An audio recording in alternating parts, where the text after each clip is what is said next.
একদম ঠিক দেখেছো, থাম্বনেলে যেটা লিখে দিয়েছি যে কারা কারা পাস অলরেডি করে গেছো সিক্স সেমিস্টার রেজাল্ট আউট হওয়ার আগেই আজ এই ভিডিওতে দেখে নাও। দেখে নাও অর্থাৎ মানে হচ্ছে তোমরা জানো যে সিক্স সেমিস্টার রেজাল্ট এখনো আউট হয়নি, কিন্তু পরীক্ষা সবাই দিয়েছো। আজকে এই ভিডিও যারা যারা দেখছো তারা আজকে এইটা কনফার্ম করে নিতে পারছো যে তোমার রেজাল্ট বেরোনোর আগেই তুমি পাস করেছো না ফেল করেছো, তুমি সাপ্লি পেয়েছো না তুমি গ্র্যাজুয়েশন ক্লিয়ার করে নিয়েছো এক চান্সে। আজকের এই ভিডিওতে আমি 9টা পয়েন্ট বলবো, 9টা কথা বলবো।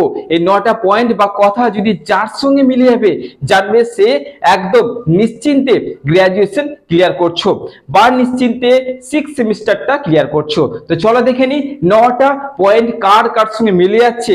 তারা অবশ্যই এই ভিডিওতে কমেন্ট করছো যে স্যার আমার সঙ্গে আপনার এই 3 নম্বর পয়েন্টটা মিলে গেল, স্যার আমার সঙ্গে প্রথম পয়েন্টটাই মিলে গেছে স্যার। তার মানে তোমাদের সঙ্গে যদি এখানকার 9টা পয়েন্টের মধ্যে কোনো একটা পয়েন্ট মিলে গেল তো জানবে তোমাদের রেজাল্ট সাপ্লি আসছে না। তো চলো রেজাল্ট বেরোনোর আগেই আজকেই দেখে নি যে আমরা কারা কারা পাস করতে চলেছি, অর্থাৎ কারা কারা অলরেডি পাস করে গেছি। তো চলো দেখে নাও, আর ভিডিওটা যত পারবে শেয়ার করো, যত পারবে শেয়ার করো সবার মধ্যে, কারণ আমি যেটুকু তোমরা জানো যে লজিক ছাড়া কথা বলি না। আজকে তোমাদের লজিক্যাল কথাই বলতে এসেছি, দেখিয়ে দেবো তোমাদেরকে যে তোমরা নিজেরা আজকে ক্যালকুলেট করে নিতে পারছো যে তোমাদের রেজাল্ট কি হতে চলেছে। রেজাল্ট বেরোনোর আগেই তোমাদেরকে পুরোপুরি আশ্বস্ত করে দিচ্ছি যে তোমাদের রেজাল্ট কি হতে চলেছে। তো চলো দেখে নি 9টা পয়েন্ট কার কার সঙ্গে মিলছে, দেখতে থাকো। চলো এবার শুরু করা যাক, দেখে নি 9টা পয়েন্ট শুরু করি। প্রথম যে পয়েন্টটা বলবো সেই পয়েন্টটা যার সঙ্গে মিলে গেল সেটা কনফার্ম করে নাও যে তুমি সাপ্লি পাচ্ছ না, তুমি সাপ্লি পাচ্ছ না এটা কনফার্ম করে নাও। যদি প্রথম পয়েন্টটা মিলে গেল, দেখা যাক যার সঙ্গে মিলে যাবে সঙ্গে সঙ্গে কমেন্ট চাই, সঙ্গে সঙ্গে ভিডিওতে কমেন্ট করছো যে এই পয়েন্টটা তোমার সঙ্গে হুবহু মিলে গেছে। চলো দেখে নিই প্রথম পয়েন্টটা।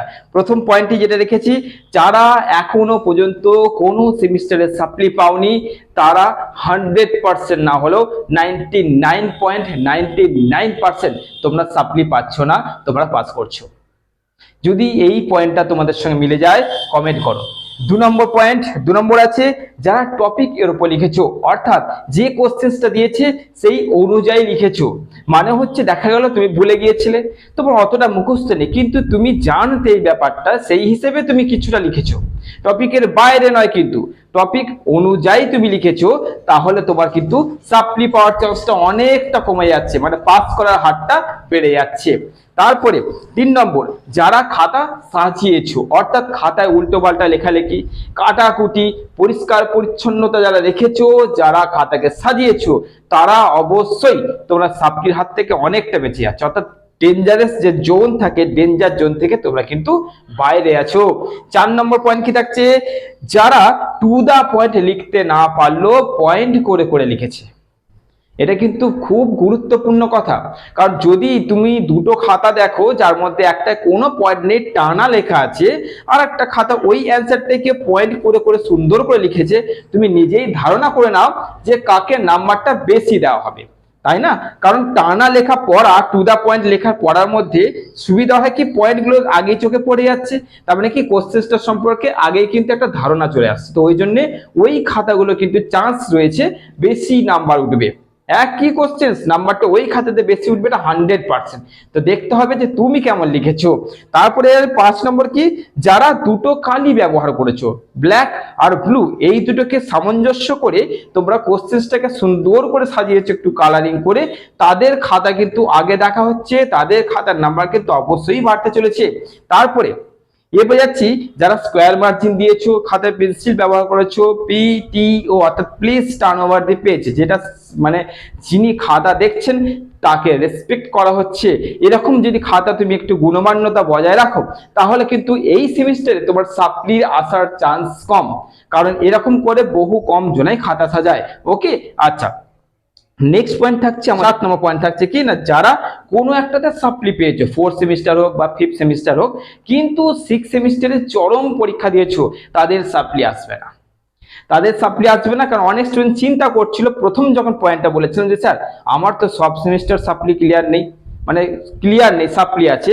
কিন্তু এই যে একটা কথা স্যার, হ্যাঁ আমার একটা এই সেমিস্টার সাপ্লি আছে, কিন্তু স্যার 6 সেমিস্টারটা চরম দিয়েছি, তাহলে জেনে নাও 6 সেমিস্টার তোমাদের কোয়ালিফাইড হচ্ছ, একদম ক্লিয়ার থাকছে। আচ্ছা, এরপরে দেখো 8 নম্বর পয়েন্ট বলছে, এখানে তৈরি করেছি যে যাদের লেখা কপি পেস্ট হয়নি। কপি পেস্ট মানে কি, তুমি বসে আছো, তোমার সামনে পেছনে এইটা দেখে দেখে লেখা হয়েছে বা তোমারটা দেখে কেউ লিখেছে, যদি দুটো খাতা মেলা লেখালেখিটা অনেকটা ম্যাচ হয়ে গেল, তাহলে সেখানটা কিন্তু খাতা দেখার বা খাতার কোথাও একটা কিন্তু এফেক্ট পড়বেই, কারণ টিচার জানতে পারবে না কার লেখা কে কপি করেছে, তাই দুটো খাতাতেই কিন্তু নাম্বার কমে যাওয়ার এফেক্ট রয়েছে। যদি কেউ এটা না করে থাকো, যতটা পেরেছো নিজের দমে লিখেছো, তাহলে তোমার সাপ্লি আসার চান্সটা কম রয়েছে। এরপর চলে যাচ্ছি যাদের মানে এবার 9 নম্বর পয়েন্টটা খুব ইন্টারেস্টিং পয়েন্ট, যে যাদের খাতা ভর্তি রয়েছে, যারা পাতা ভর্তি করে লিখে এসছো, তাদের কিন্তু এই 6 সেমিস্টারে সাপ্লি আসার চান্সটা কম রয়েছে, তারা ক্লিয়ার করছো। এবার তোমাদের বলে দিই, এই 9টা পয়েন্টের পর এবার যে গুরুত্বপূর্ণ, বিরাট গুরুত্বপূর্ণ আমি যে পয়েন্ট বলতে চলেছি, দেখা যাক এবার সেইটা তোমাদের সঙ্গে মিলছে কিনা। দেখো, আমি তোমাদের পরিষ্কার করে এটা বলে দিই, তোমরা জানো যে নতুন সিলেবাস ঢুকে গেছে, যেহেতু নতুন সিলেবাস ঢুকেছে, সেহেতু ওল্ড সিলেবাসদের কিন্তু রাখাটা দরকার হয়, অর্থাৎ রাখাটা কিন্তু কম হয়, সাপ্লিটা তখন কিন্তু কম আসতে শুরু করে। অর্থাৎ ওল্ড সিলেবাসের জায়গায় নিউ ঢুকে গেলেই ওল্ড দিয়ে খাতা দেখার হার বা খাতা দেখার চাপটা বা প্রেশার দিয়ে দেখাটা একটু কমে যায়। ওকে, তো এবারে তোমাদের সাপ্লিটা কম আসবে, পাসের হার খুব বেশি। কেন বলছি, কারণ অনার্সের রেজাল্ট বেরিয়ে গেছে, অনার্সে প্রচুর পরিমাণ পাস করেছে, আর পাসের তুলনায় অনার্সের মানে পেপারগুলো টাফ হয় তোমরা জানো, তাহলে সেখানে যদি পাসের পরিমাণ বেশি হয়, তাহলে অনার্সের পাসের হার বেশি হয়, তাহলে পাসের যে পরীক্ষা দিয়েছে, জেনারেল যে তোমরা পড়াশোনা করেছো, সেখানে পাসের পরিমাণ তো এমনিই বাড়তে চলেছে। অর্থাৎ তোমরা সবাই ভালো করে জেনে নাও যে পাসের পরিমাণ এবারে প্রচুর পরিমাণে রয়েছে। যেহেতু পাসের পরিমাণ প্রচুর রয়েছে, তাই তোমাদের কারোর চিন্তা করতে হবে না, সবার পরীক্ষা ভালো হয়েছে, সবাই ভালো পরীক্ষা দিয়েছে আমি জানি। তোমরা শুধু কি করবে, টু দা পয়েন্ট আমাকে জাস্ট লিখে কমেন্ট করে জানাও যে স্যার এতগুলো পয়েন্টের মধ্যে স্যার আমার সঙ্গে এটা মিলে গেছে, স্যার আমার সঙ্গে অবশ্যই এটা মিললো, স্যার এটা কিন্তু আমার সঙ্গে মিলেছে, আমি কিন্তু স্যার এটা করে এসেছি। তাহলে তোমরা জেনে নাও তোমাদের রেজাল্টে একটা ভালো প্রভাব পড়তে চলেছে। আর হ্যাঁ, অবশ্যই এবার তোমাদের বলে দিই রেজাল্টের কথা, তোমাদের রেজাল্ট কি হচ্ছে। দেখো, রেজাল্ট নিয়ে আর ভিডিও করতে চাইছি না, একটা ভিডিও করলাম, বহু ভরসা তোমরা দেখলে, কিন্তু সেখানে আমি তোমাদের ভরসায় উত্তীর্ণ হতে পারিনি। আমার কাছে যে খবর ছিল, একদম অফিসিয়ালি খবর ছিল, সেটা কিন্তু বেকার হয়ে গেল। ওই জন্য এখন ভিডিও কিছু করছি না, কিন্তু তোমাদের ভিডিওতে বলে দিচ্ছি রেজাল্ট নিয়ে একটা বিষয় কথা কি না, তোমাদের রেজাল্ট কবে বেরোচ্ছে এক্সাক্ট ডেট বলতে পারবো না, তবে 4-5 দিনের মধ্যে রেজাল্ট বেরোচ্ছে, 1 নম্বর কথা।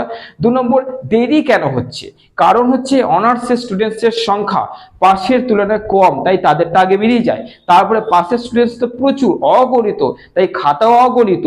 এবার দেখা গেল একটা স্টুডেন্ট 3-4টে পাতা নিয়েছে, তাহলে একটা পাসের স্টুডেন্ট যদি পাতা অনেকগুলো নেয়, এরকম অনেকজন আছে, তাহলে একটার উপরে 3-4টে পাতা দেখার পর এরকম এক একটা স্টুডেন্টস দেখা, এক একটা কলেজে কত স্টুডেন্টস, যার জন্য তোমাদের কিন্তু দেরি হচ্ছে।